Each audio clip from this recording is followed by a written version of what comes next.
Muy rápido para los que no son, porque voy a hablar de algo de esto, están familiarizados con el tema sísmico. Todo registro sísmico tiene distintas fases. Ustedes ven acá distintos tipos de onda. La onda en la Tierra solamente pueden propagarse dos tipos de onda. La onda volumétrica, ¿ya?, que es esta que está indicada acá en el caso unidimensional. O sea, voy viajando en esa dirección y el movimiento de la partícula es así, pero el frente de onda viaja hacia allá. O la onda de corte, en que el frente de onda también viaja hacia allá, pero el movimiento es perpendicular a la dirección de movimiento del frente de onda. Sin embargo, cuando la onda de corte llega a la superficie de la Tierra, se encuentra con una discontinuidad, porque encuentra la atmósfera. Por lo tanto, ahí se produce una reflexión, no una, muchas reflexiones y refracciones, obviamente, que generan estas ondas superficiales que también son parte del movimiento. Les digo eso para que interpreten, por ejemplo, algo muy parecido a lo que se mostró en la mañana, pero más rápido. Terremotos, distintos terremotos. Aquí está el de Chile del año 85, todos en la misma escala de tiempo. Y ustedes se dan cuenta que el registro sísmico, esta especie de encefalograma que uno tendría, ¿no es cierto?, en una resonancia magnética, o en un, digamos, examen médico, es muy distinto dependiendo de qué tipo de movimiento o qué tipo de terremoto tengamos, ¿no es cierto? Lo de México, que ya se mencionó también en la mañana, fíjense, una onda que ustedes dirían no produce prácticamente nada y produjo un daño que fue gigantesco. En el caso nuestro, reciente, pongo solamente un ejemplo. Si ustedes observan con cuidado acá la componente, esto es la aceleración del suelo, es la aceleración de una partícula de suelo en distintas direcciones horizontales y verticales. Si ustedes se fijan y miran esto, aquí está por supuesto la onda P, aquí llega la onda de corte, un gran movimiento que fue el que sentimos, y eso se debería haber acabado ahí. Sin embargo, fíjense, pasa acá, agarra nuevamente otro gran movimiento, y ese es el segundo evento que se gatilla en la zona frente a Curicó. Si miran respecto de esta, no importa mucho qué es lo que significa esto, es básicamente la fuerza con la cual diseñamos la estructura y el periodo de la estructura, el tiempo que tarda una estructura en una oscilación.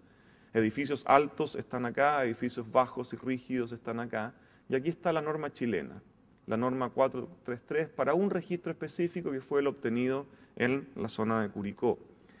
Si ustedes ven acá, hay una deficiencia importante en los movimientos horizontales respecto de lo que es normativo, que ya también se mencionó, pero más importante que eso es lo que ocurrió acá. Acá no se alcanza a ver porque uno diría, bueno, las curvas no están tan distintas. Sin embargo, como esto es aceleración, si uno transforma esto en desplazamiento, hay un factor que es la frecuencia al cuadrado. Y por lo tanto, esta diferencia acá se amplifica, se magnifica muchísimo, y esta es la razón por qué edificios altos fueron extraordinariamente afectados. En el caso chileno, el riesgo sísmico está distribuido en tres zonas. Por supuesto, la zona costera con máximo riesgo, la zona del Valle Central y la zona cordillerana. Esto significa que si tengo un edificio, no sé, 1 metro o 100 metros a la derecha de una zona, el coeficiente sísmico puede cambiar, ¿no es cierto?, de 0,4 a 0,3 veces la gravedad. Eso es grave, porque la estructura y los movimientos no saben de cómo nosotros hemos racionalizado estas zonas. Esto es particularmente grave. Por lo tanto, es mucho más lógico que estos mapas de riesgo sísmico en Chile sean mapas continuos. No pueden ser mapas que por estar 100 metros más allá o 1 kilómetro más allá, yo tenga un cambio significativo. Lo mismo con el suelo. No es posible, ¿no es cierto?, que de repente, por ejemplo, en la zona de Santiago, que no sé si ustedes conocerán la zona de la comuna de Macul, pero ahí, por ejemplo, hay ingenieros geotécnicos que clasifican el suelo como suelo 3, otros que lo clasifican como suelo 2, y las diferencias son gigantescas. Por lo tanto, obviamente, ese tipo de inconsistencias tenemos que eliminarlas urgente de nuestra normativa. Voy a dar paso con esa pequeña introducción al tema que convoca mi charla, y motivándolo por lo mismo que se dijo en la mañana, ya se dejó muy claro por el profesor Gendelman, ¿no es cierto?, que tenemos los 3 niveles implícitos. Esta filosofía proviene de los años 60. El formulador de esta filosofía fue un ingeniero, John Bloom, que en realidad, junto con un profesor de la Universidad de Illinois, con Newmark, plantean toda esta filosofía. Sin embargo, en ese minuto la información que existía sobre el tema de intensidad sísmica y el conocimiento que tenemos hoy día era muy distinto. ¿Ya? Por lo tanto, ellos especifican esto en forma totalmente ambigua, diciendo que para un terremoto nivel 1 no quieren daño, ¿no es cierto?, para un terremoto de intensidad moderada. En el caso de que haya una intensidad mediana, ¿no es cierto?, los daños sean en elementos no estructurales, y por supuesto el nivel 3, que es un nivel de colapso, en que en realidad lo que tenemos que hacer es evitar el colapso solamente, y aunque la estructura quede completamente dañada. Si ustedes ponen esto a prueba de cualquier ingeniero chileno, yo le digo a cualquiera de ustedes, por favor díganme qué es intensidad moderada, qué es intensidad mediana y qué es excepcionalmente severo. Obviamente estamos todos acá con un gran signo de interrogación. ¿Qué es lo que ha hecho el mundo? Le ha dado ciertos números a esto. Esto dice 10% de excedencia en 10 años, 10% de excedencia en 50 años, 10% de excedencia en 100 años. Periodos de retorno del orden de 1000 años, periodos de retorno del orden de 500 años y periodos de retorno del orden de 10 años. Las consecuencias de esto, y muchos edificios chilenos funcionaron extraordinariamente bien, pero les quiero poner una cuota de un aspecto que no se ha mencionado y que es delicado. Veamos primero lo que funcionó mal. Claramente se dijo en la mañana, y no voy a gastar tiempo en esto, funcionó mal estos muros, ¿no es cierto?, que tienen principalmente discontinuidades en los subterráneos, compresiones muy altas, flexocompresión, que genera que la cabeza, el hormigón de la cabeza salte el recubrimiento, quede expuesta a la barra longitudinal, se pandee porque el espaciamiento entre estribos no es suficiente.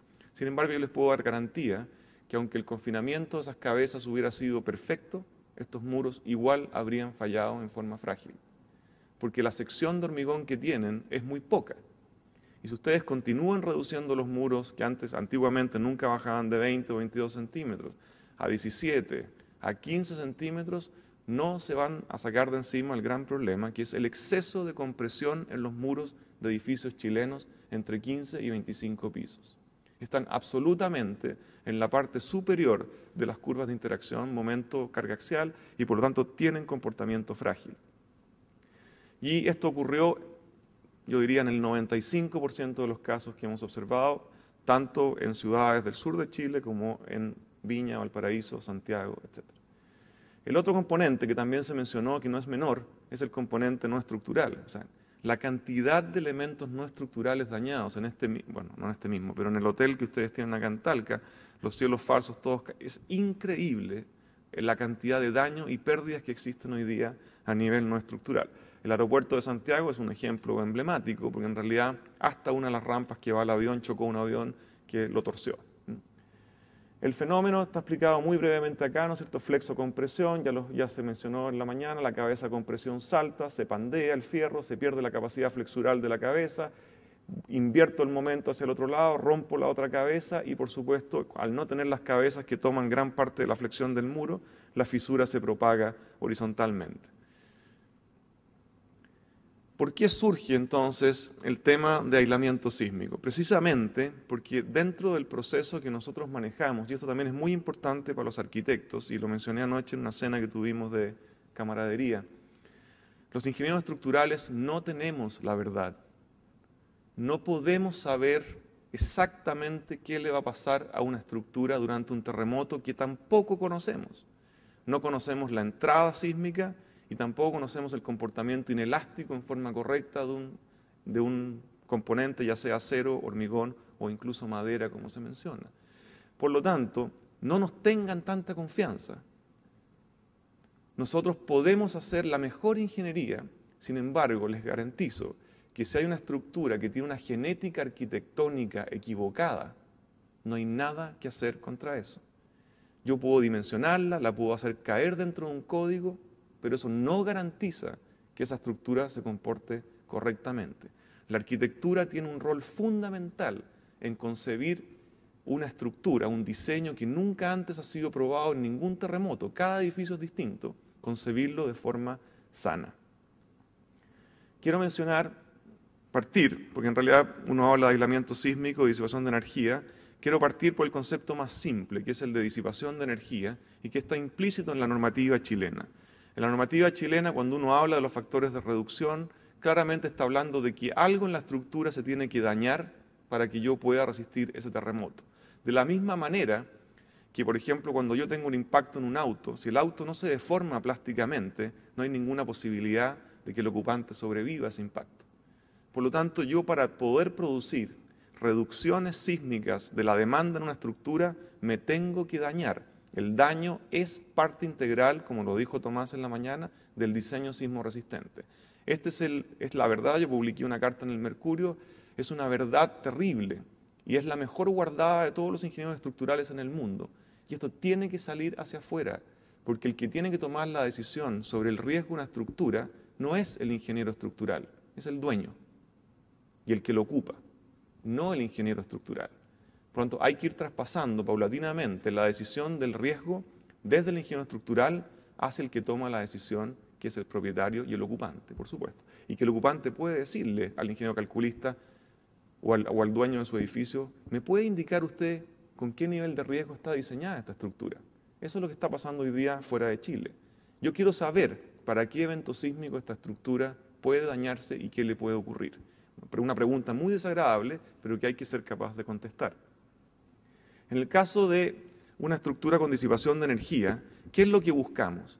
Que en vez que los elementos de hormigón o de acero o de madera, el que sea, se tengan que dañar para poder reducir la demanda sísmica, ¿por qué no emplear elementos especiales, específicamente diseñados como fusibles en una estructura? Del mismo concepto que tiene el amortiguador de auto en la rueda de un vehículo, ¿ya? Yo no quiero dañar mi columna. ¿Por qué no la quiero dañar? Y este es un error que es fundamental, porque la columna transmite carga vertical. Si yo daño esta columna lateralmente, ¿quién transmite la carga vertical? Y si no la transmite la carga vertical, la gravedad es implacable y va a hacer que ese elemento colapse. Por lo tanto, dentro de esto es muy importante entender que colocamos un sistema secundario en la estructura que no tiene responsabilidad vertical, solo tiene responsabilidad en los movimientos horizontales para disipar la energía que produce principalmente el daño en la estructura.